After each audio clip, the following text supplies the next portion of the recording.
Hai Bu. Apa kabarnya nih? Hai Bu. Sehat sih. Sebelum memulai pada pembelajaran kali ini kita berdoa dulu ya. Oh, Dibimbing sama Ivana ya. Oke.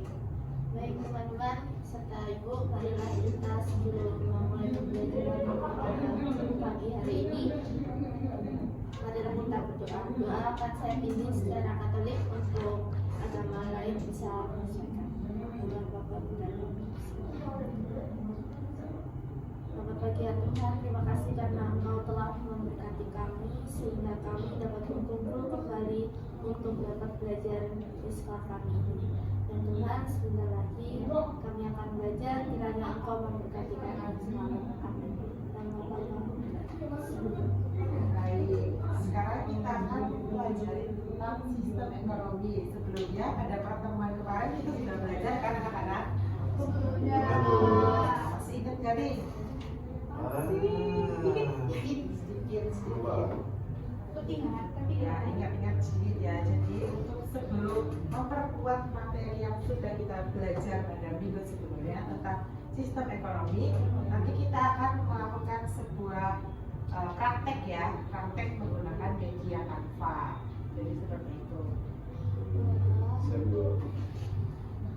Wah, kayaknya cara belajar baru ya Bu itu. Iya sih kayaknya. Tapi Canva kamu tahu kan? Tahu sih. Ya Bu, mulai aja. Nggak sabar nih mau belajar. Oke, kita menggunakan media Canva ya, anak-anak. Ya Bu. Oke. Ayo kita sekarang kalian buka dulu media Canva-nya. Apakah kalian sudah tahu, mengetahui, paham? Sudah Bu. Yang aplikasinya warna biru-biru ini kan ya Bu? Terus ini kita masukinnya kemana Bu? Oke, sebentar. Kalian pastikan dulu teman kalian sudah pada join grup nih. Bisa nggak? Jadi model. Ya. Nah, itu sekarang itu sudah share ya untuk linknya di grup. Kalian juga bisa lihat. Kalau kalian klik langsung masuk linknya, nanti kalian bisa langsung mengakseskan sampai di grup. Oke, siap. Ini aksesnya yang seperti biasa kan Bu? Langsung Iya. klik aja tambah. Sampai tambah baik. Datang. Iya. Nah, kalian sudah klik kan?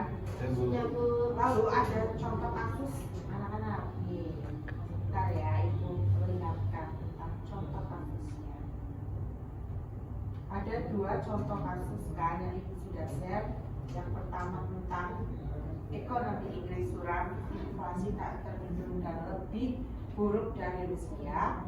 Lalu yang kedua ada yang ini dari Kementerian Keuangan tentang pandemi COVID-19 dan dunia perekonomian Indonesia. Ini korelasinya sama pasar modal ya anak-anak. Oke, Bu.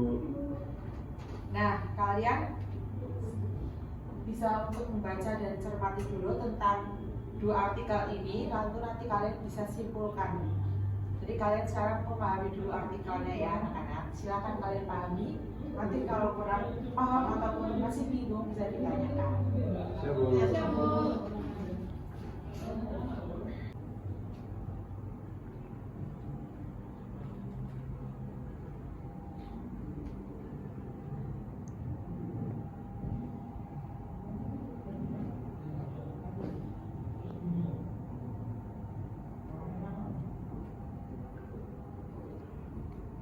Oke. Baik anak-anak, kalian barusan sudah menyelesaikan dan sudah membaca serta memahami dari kedua artikel studi kasus tersebut ya kan? Ibu. Nah, baik, untuk saat ini Ibu akan lihat bagaimana sih dan jawaban dari kalian. Sudah siap kan tentang apa yang kalian sudah kerjakan? Sudah Bu. Baik. Oke, yang pertama kita coba ya dari untuk hal rumusan masalahnya. Oke, rumusan masalah ini tadi dikerjakan oleh Ivana. Ya. Oke, bisa untuk mempresentasikan nih apa yang sudah dapat diambil dari sebuah artikel tersebut. Silakan. Oke, bisa Bu. Dia bisa berdiri. Ya, oke. Nah, di sini teman-teman seperti yang kita udah pelajari tadi tentang kasus yang pertama, yaitu tentang Inggris yang mengalami inflasi. Nah, itu rumusan masalah yang bisa saya tangkap itu yang pertama, apa sih yang menyebabkan Inggris itu bisa mengalami inflasi? Nah, lalu faktor apa yang mempengaruhi Inggris itu sehingga dia mengalami inflasi? Lalu solusi apa yang dilakukan oleh negara Inggris untuk menghadapi inflasi tersebut, begitu.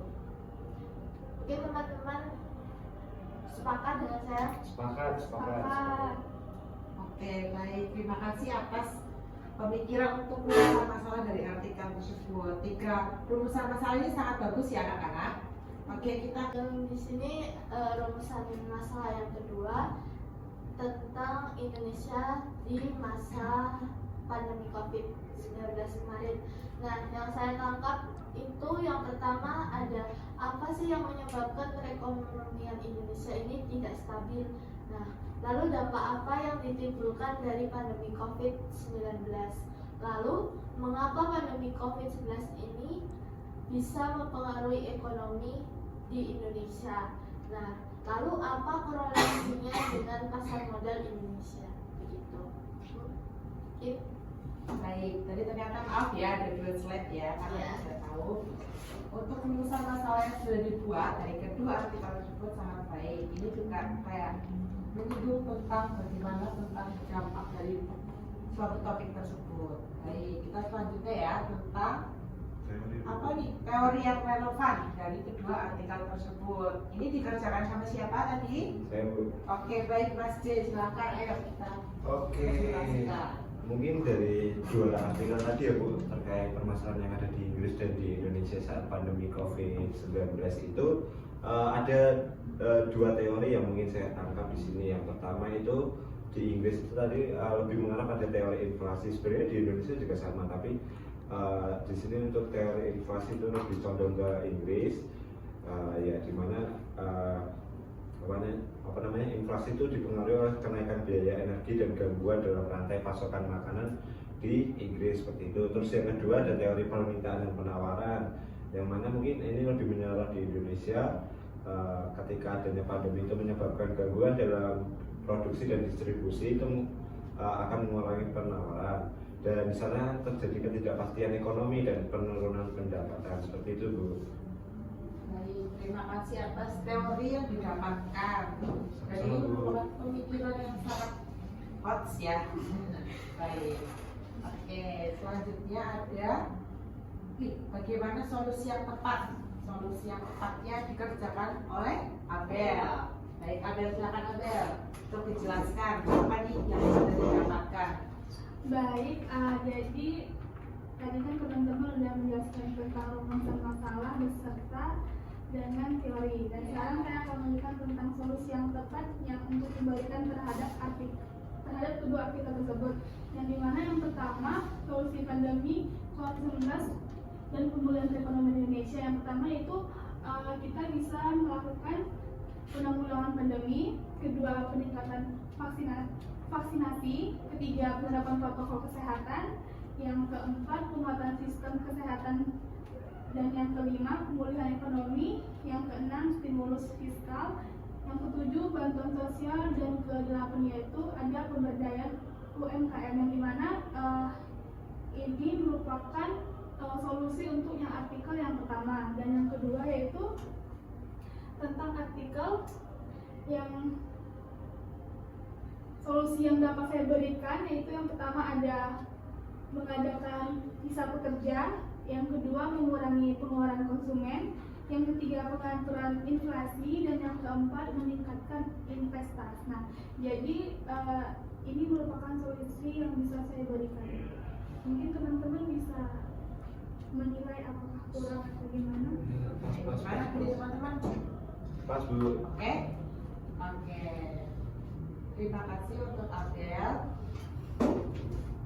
Nah, jadi baik anak-anak, terima kasih karena sudah meluangkan pemikirannya, dapat disimpulkan ya, coba disimpulkan dari artikel tersebut bahwa Jadi sistem ekonomi di sini adalah campuran kayak menggabung unsur-unsur dari sistem ekonomi tradisional, sosialis, dan kapitalis. Sistem ini memiliki landasan ideologi berupa Pancasila dan Undang-Undang 1945 dan memiliki peran negara yang sangat signifikan dalam menggerakkan perekonomian. Tadi sudah ada ya kayak contoh dari Angel. Maka sistem ini memiliki kelebihan dan kekurangan yang perlu diperhatikan dalam pengembangan dari perekonomian Indonesia tersebut. Maka anak-anak sudah lebih paham bahwa belum tentang dari materi sistem ekonomi Sudah, Ibu. ya, tentang pengaplikasiannya terhadap aplikasi Canva ini bagaimana? Sudah. Ya, Bu. Tidak sulit atau gampang? Enggak Bu, enggak sulit Bu. Lebih seru menggunakan media pembelajaran melalui Canva ya kan anak-anak? Oh, Iya.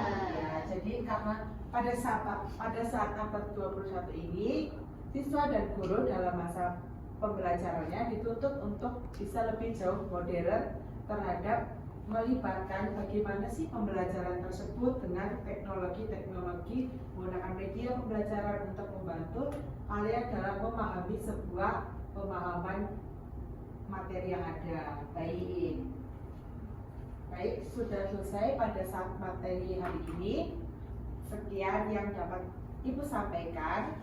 Bila masih ada terdapat kebingungan maupun sudah paham betul, terima kasih dan selamat siang anak-anak. Selamat Siang, siang. Ibu.